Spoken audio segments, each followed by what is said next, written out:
Former Italian Prime Minister Silvio Berlusconi has died at the age of 86. He had been ill for some time. Berlusconi created Italy's largest media company and is also known for transforming the political landscape. We'll cross to Milan in a moment, but first a look back at his life, which was marked by multiple sex and legal scandals. Silvio Berlusconi was the Prime Minister of Italy, leading 4 governments from 1994 to 2011.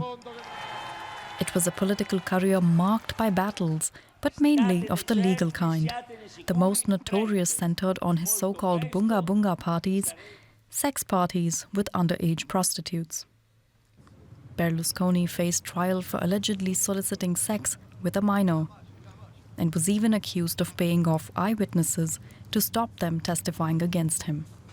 After initially being convicted, he was eventually acquitted of the charges.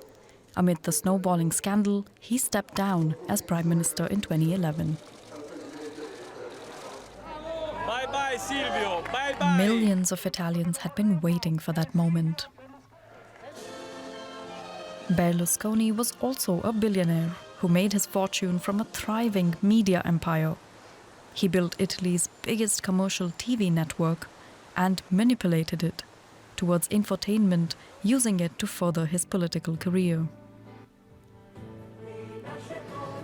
It made him an unusual presence at that time in Italian politics, a brash businessman leading Forza Italia, a center-right political party. In recent years, Berlusconi was in and out of hospitals as his health became increasingly fragile. He died at the age of 86, still wielding a lot of power over the political and media environment of Italy. Let's get more from journalist Silvio Berlusconi in Milan. Tell us more about the circumstances of Berlusconi's death. Well, so Silvio Berlusconi, the former Italian PM, has died at 86. We know that. He died at the San Raffaele hospital in Milan. He was treated for a lung infection linked to a previously undisclosed case of chronic leukemia, actually in April, so a few months ago. And he represents, in a way, the Italian politics. He was billionaire media tycoon. He came into office first in 1994, and he led 4 governments. 2011, bouncing back and forth from sex scandals and corruption allegations. Right now, he just died, but in the past few months, he led the center-right Forza Italia party, even if he was ill and very old. And he actually went into coalition with the Prime Minister Giorgia Meloni after elections in September. So he still was a very relevant political figure. What are some of the initial reactions in Italy? Well, so literally the news has been published few moments ago, so a few minutes ago.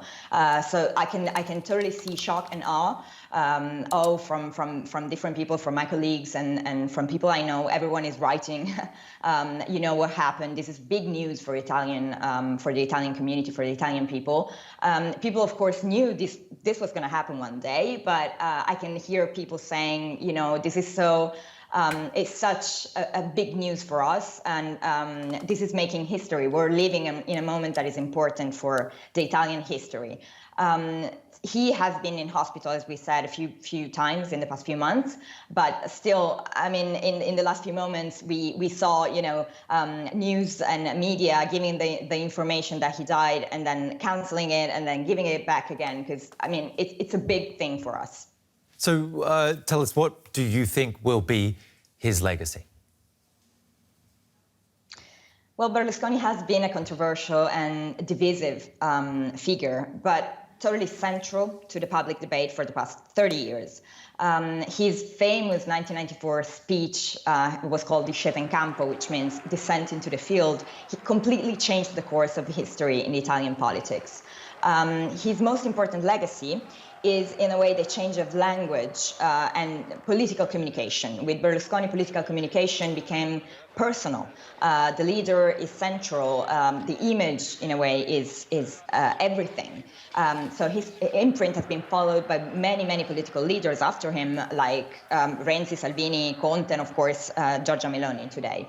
So his legacy is also, in a way, control of the media. In addition to his private TV empire, Berlusconi in the 2000s got his hands on the public broadcaster, Rai, to influence, in a way, its editorial line. And its media have catalyzed, in a way, the fear of migrants and normalized the public discourse, some of the most rigid anti-immigrants law. So nowadays, opposition to migrants is widely major in the country. So I think, in a way, the way Berlusconi communicated, the way he thought communication would be his biggest legacy. Especially after being one of the richest communicators there is with his media empire there in Italy. Thank you very much Media for bringing tycoon, us the latest there you. with that breaking news of the Italian Prime Minister's death. Silvia Boccardi there, thank you. Thanks.